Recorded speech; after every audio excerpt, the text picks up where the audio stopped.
Japan में quad summit में US, Japan और ऑस्ट्रेलिया ने कोरोना महामारी के दौरान भारत के काम और वैक्सीन को सराहा है। अमेरिकी राष्ट्रपति जो बाइडेन ने कोरोना महामारी से निपटने को लेकर पीएम मोदी के काम की तारीफ की। बाइडेन ने महामारी से निपटने में चीन और भारत की तुलना करते हुए चीन को फेल करार दिया। समिट के बाद पीएम मोदी और अमेरिकी राष्ट्रपति जो बाइडेन ने द्विपक्षीय बैठक की। इस दौरान बाइडेन ने कोरोना काल में भारत के काम को सराहा। वहीं पीएम मोदी ने कहा कि भारत और अमेरिकी की साझेदारी सही मायने में विश्वास की साझेदारी है। हमारे साझा हितों ने दोनों देशों के बीच विश्वास के इस बंधन को मजबूत किया है। वाराणसी की ज्ञानव्यापी मामले पर अगली सुनवाई 26 मई को होगी। जिला जज डॉक्टर अजय कृष्ण विश्नोई की अदालत ने यह आदेश दिया। कोर्ट ने सर्वे पर दोनों पक्षों को 1 हफ्ते में आपत्ति देने के लिए कहा है। वाराणसी में ज्ञानव्यापी मामले में कोर्ट में एक नई याचिका दाखिल की गई, जिसमें परिसर में मुस्लिम को एंट्री बैन करने और उसे हिंदू पक्ष को सौंपने की मांग की गई। सिविल जज सीनियर डिवीजन रवि कुमार दिवाकर की कोर्ट ने इस याचिका को स्वीकार कर लिया। 25 मई को इस पर सुनवाई होगी। कुतुब मीनार परिसर में रखी हिंदू देवी देवताओं की मूर्तियों की पूजा का अधिकार मांगने वाली याचिका पर दिल्ली की साकेत कोर्ट ने अपना आदेश सुरक्षित रख लिया। दिल्ली की साकेत कोर्ट 9 जून को अपना आदेश सुनाएगी, जिससे यह साफ होगा कि क्या इस मामले की सुनवाई एक बार फिर से सिविल जज के सामने की जाए या नहीं। पंजाब में आम आदमी पार्टी की सरकार में स्वास्थ्य मंत्री रहे डॉक्टर विजय सिंगला को कैबिनेट से बर्खास्त कर दिया गया। विजय सिंगला स्वास्थ्य विभाग में हर काम और टेंडर के बदले 1% कमीशन मांग रहे थे। इसकी शिकायत सीएम भगवंत मान तक पहुंची थी। उन्होंने गुपचुप तरीके से इसकी जांच कराई, जिसके बाद उन्हें बर्खास्त कर दिया गया। पंजाब में मंत्री की गिरफ्तारी पर दिल्ली के मुख्यमंत्री अरविंद केजरीवाल का बयान सामने आया। उन्होंने कहा कि अब तक सारी पार्टियों में सेटिंग होती थी, वहीं अपने मंत्रियों को पकड़ना तो दूर या एक दूसरे के नेताओं के खिलाफ तक कार्रवाई नहीं करते थे। ऐसा पहली बार हो रहा है कि कोई पार्टी अपने खुद के मंत्री के खिलाफ कार्रवाई कर रही है। कांग्रेस ने 2024 लोकसभा चुनाव की तैयारी शुरू कर दी है। पार्टी के अंतरिम अध्यक्ष सोनिया गांधी ने इसके लिए टास्क फोर्स का गठन किया है। साथ ही 8 सदस्यीय पॉलिटिकल अफेयर्स कमेटी भी बनाई गई है। कांग्रेस की पीएसी में सांसद राहुल गांधी, मल्लिकार्जुन खड़गे, गुलाम नबी आजाद, अंबिका सोनी, दिग्विजय सिंह, आनंद शर्मा, केसी वेणुगोपाल, जितेंद्र सिंह जैसे दिग्गज नेताओं को शामिल किया गया है। हाल ही में कांग्रेस से इस्तीफा देने वाले हार्दिक पटेल अब पार्टी पर हमलावर हैं। उन्होंने दावा किया कि पूर्व केंद्रीय मंत्री और गुजरात कांग्रेस के एक नेता ने राम मंदिर को लेकर आपत्तिजनक बयान दिया। उन्होंने कहा कि कांग्रेस हमेशा हिंदू धर्म की आस्था को नुकसान पहुंचाने का प्रयास करती है।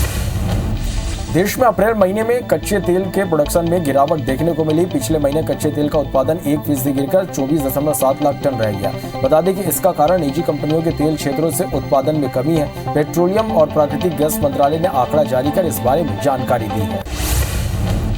आंध्र प्रदेश के सोना सीमा जिले का नाम बदलने के विरोध में हिंसा भड़क गई। गुस्साए भीड़ ने पुलिस पर पथराव कर दिया और वाहनों में आग लगा दी। अमलापुरम शहर में उग्र भीड़ ने ट्रांसपोर्ट मिनिस्टर पी विश्वरूपा और विधायक पी सतीश के घर में आग लगा दी। विरोध के बीच 20 पुलिसकर्मी घायल हुए। अभी भी यहां तनाव की स्थिति है। जम्मू कश्मीर में आतंकियों ने एक बार फिर सुरक्षा बलों को निशाना बनाया। आतंकवादियों ने मंगलवार को 3 घंटे में 2 जगह सुरक्षा बलों पर हमला किया। पहले आतंकवादियों ने श्रीनगर के सौरा के आंचल इलाके में एक जवान की गोली मारकर हत्या कर दी, जबकि इस हमले में उनकी 9 साल की बेटी घायल हो गई। रायपुर में बीजेपी ओबीसी मोर्चा ने 27% आरक्षण की मांग को लेकर प्रदर्शन किया। सभी कार्यकर्ताओं ने बूढ़ापारा धरना स्थल पर मोर्चा खोला और सरकार पर ओबीसी आरक्षण की प्रक्रिया जल्द पूरी करने की मांग की। राजनांदगांव में बीजेपी युवा मोर्चा ने प्रदेश सरकार से पेट्रोल, डीजल और रसोई गैस पर वैट टैक्स कम करने की मांग की। इस दौरान कार्यकर्ताओं ने कलेक्ट्रेट का घेराव करते हुए सीएम के नाम ज्ञापन सौंपा। बता दें कि केंद्र सरकार ने पेट्रोल में करीब 9 रुपए और डीजल में 7 रुपए तक कम किए हैं। जगदलपुर में झीरम की 9वीं बरसी पर सीएम भूपेश बघेल लालबाग में बने शहीद स्मारक का उद्घाटन करेंगे। शहीद स्मारक में शहीदों को श्रद्धांजलि देने के लिए झीरम की मिट्टी का उपयोग किया गया है। यह शहीद स्मारक 2 करोड़ की लागत से बनाया गया है। रायपुर में 50 लाख की डकैती का आरोपी IBC 24 के स्टूडियो पहुंचा। जिस आरोपी को पुलिस तलाश कर रही थी वो सीधे IBC 24 के स्टूडियो आया है। इसका नाम अजय और अज्जू है। मामले में अब तक 14 आरोपियों को गिरफ्तार किया जा चुका है। आरोपी अज्जू के साथ उसका परिवार भी IBC 24 के स्टूडियो में मौजूद रहे। अज्जू ने जानकारी देते हुए बताया कि वो हरियाणा से सीधे IBC 24 के ऑफिस पहुंचा। घटना के बाद वो दिल्ली गया था। 2010 में उसका परिवार रायपुर आया था। अज्जू ने बताया कि बहन की शादी के लिए पैसे की जरूरत थी, इसलिए चोरी की।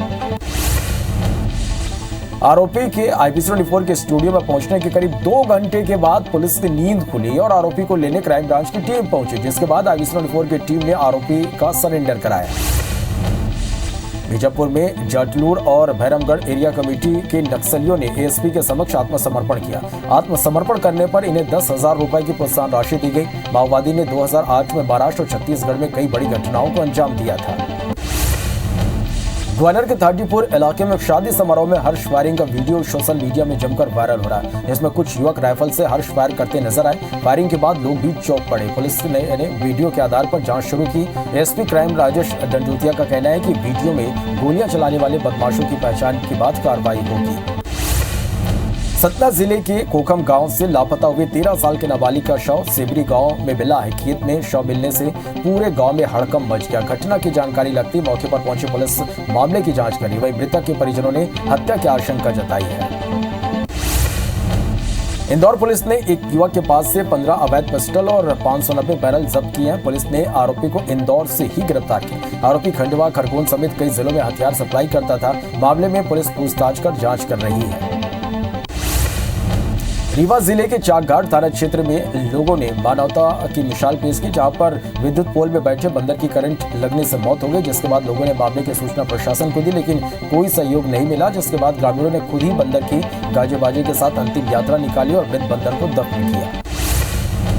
डूंगरगढ़ के मणि कंचन केंद्र में तैयार किए जा रहे वर्मी कंपोस्ट खाद में बीजेपी कार्यकर्ताओं ने मिट्टी मिलाने का आरोप लगाया। वहीं सूचना के बाद भी अधिकारियों के नहीं पहुंचने पर बीजेपी कार्यकर्ता गुस्से में आकर धरने पर बैठ गए। बाद में कंचन केंद्र के नोडल अधिकारी और सीएमओ पहुंचे और उनकी शिकायत सुनी। सीएमओ ने वर्मी कंपोस्ट खाद के सैंपल लेकर पंचनामा तैयार कर जाँच के लिए भेज दिया है। राजनांदगांव के राजीव गांधी किसान न्याय योजना की राशि मिलने से किसान खुश है। रुपए निकालने इन दिनों बैंकों में किसानों की भीड़ उमड़ रही है। बता दें कि खरीफ सीजन की पहली किस्त की राशि देने के लिए किसान मुख्यमंत्री का आभार जता रहे हैं। बीते 21 मई को मुख्यमंत्री ने राजनांदगांव जिले के किसानों के लिए 156 करोड़ 33 लाख 38 हजार रुपए की राशि वितरित की थी। महासमुंद में खरीफ की फसल बोने के लिए पतले धान का बीज उपलब्ध नहीं है। धान का बीज उपलब्ध नहीं होने से किसान परेशान है। वो बाजार से महंगे बीज खरीद रहे। सोसाइटी प्रबंधकों ने पतले धान बीज की मांग की थी, पर अभी तक सोसाइटी में बीज नहीं पहुंचा है। रीवा में लोकायुक्त ने जवा जनपद के सीईओ को 10,000 की रिश्वत लेते रंगे हाथों गिरफ्तार किया। बताया जा रहा है कि जनपद के सीईओ ने प्रार्थी से मनरेगा के तहत किए कार्यों का बिल पास कराने की एवज में 15,000 की रिश्वत की मांग की थी, जिसके बाद लोकायुक्त की टीम ने कार्रवाई की है। जांजगीर चांपा जिले में यातायात नियमों का उल्लंघन करने वाले वाहन चालकों पर पुलिस लगातार कार्रवाई कर रही है। बीते 15 दिनों में 1,000 से ज्यादा वाहनों पर कार्रवाई की गई है। मोटर व्हीकल एक्ट के तहत कुछ प्रकरणों को कोर्ट में पेश किया गया। वहीं शराब पीकर वाहन चलाने वाले वाहन चालकों के लाइसेंस निरस्त करने के लिए आरटीओ को भेज दिया गया है। सरगुजा जिले के मैनपाट में मौसम के बदलाव आने के साथ ही दंतैल हाथी का उत्पात यहां पर बढ़ गया है। मैनपाट के सरहदी सीमावर्ती इलाकों में हाथियों का दल डटा हुआ है। वहीं दल से बिछड़कर भटके हुए एक हाथी ने मैनपाट के बरडांड और बरवाली में 4 ग्रामीणों के मकानों को तोड़ दिया। कांकेर में गरीब किसानों की EMI राशि गबन करने के मामले में पुलिस ने एक निजी बैंक के कर्मचारी को गिरफ्तार किया। मामला 2021 के अगस्त का है, जब कृषि और ग्रामीण बैंकिंग वित्त विभाग में काम करने वाले आरोपी घनश्याम बनारसी 30 ऐसे अधिक किसानों की EMI राशि जमा करने के नाम पर गबन कर ली थी। मामले में 9 महीने बाद पुलिस ने आरोपी को गिरफ्तार किया है।